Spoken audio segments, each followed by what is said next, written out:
இன்று அவருடைய சத்தம். எழுதியவர் சகோதரர் சகரியா பூனன் அவர்கள். நாள் ஜூலை 15. எக்காலத்தும் துணை நிற்கும் தேவன். மருத்துவர் உங்கள் நலனை குறித்த துர்ச்செய்தியை கூறியபடியால் நீங்கள் அழுகிறீர்களோ? நீங்கள் ஏன் இயேசுவிடம் கதறி கூப்பிடக்கூடாது?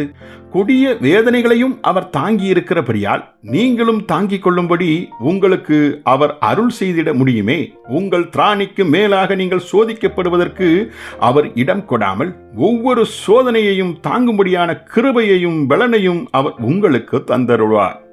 இந்த பூமியில் உள்ள வேதனைகள் யாவும் இனி வேதனையும் அல்லது வருத்தமும் இல்லாத ஒரு சிறந்த ஸ்தலத்தை நாம் எதிர்நோக்கி இருக்கும்படியே நம்மை தூண்டுகிறது. எங்கள் நாட்களில் அடிக்கடி பாடும் ஒரு பல்லவி உண்டு. கர்த்தர் சமூகம் என்றும் சந்தோஷமே, கண்ணீரும் கவலையும் அகன்றே போம். கர்த்தர் சமூகம் என்றும் சந்தோஷமே. தொடர்ந்து வரும் அந்த பல்லவியில் கர்த்தர் சமூகம் என்றும் சமாதானமே, கர்த்தர் சமூகம் என்றும் வல்லமையே, கர்த்தர் சமூகம் என்றும் ஜெயமே என இனிமையாய் கூறப்பட்டு இருக்கும். பாடுவதில்தான் எத்தனை ஆறுதல் அளிக்கும் வல்லமை அடங்கியிருக்கிறது. அதுவும் வேதனையிலும் துன்ப சூழ்நிலைகளிலும் பாடிடும் பாடல் மிகுந்த ஆறுதலை நமக்கு தருகிறது.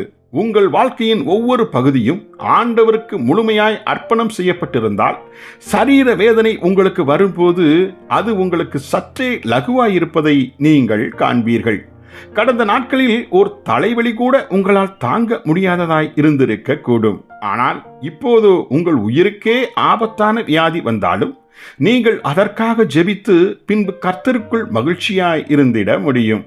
நாம் தண்ணீர்களை கடக்கும் வேளையில் அது நம்மேல் புரளுவது இல்லை என்றும் அவர் உறுதியளித்து வாக்குத்தத்தம் செய்திருக்கிறார். இந்த வசனங்களை லிவிங் பைபிள் மொழிபெயர்ப்பு நேர்த்தியாக கூறுகிறது.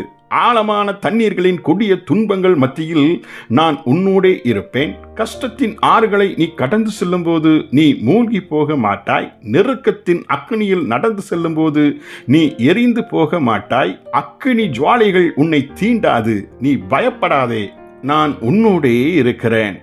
ஏசாயா 43 அதிகாரம் 2-5 வசனங்கள். ஜெபிப்போமா?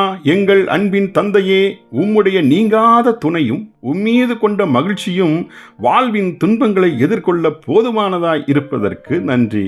ஆமேன்.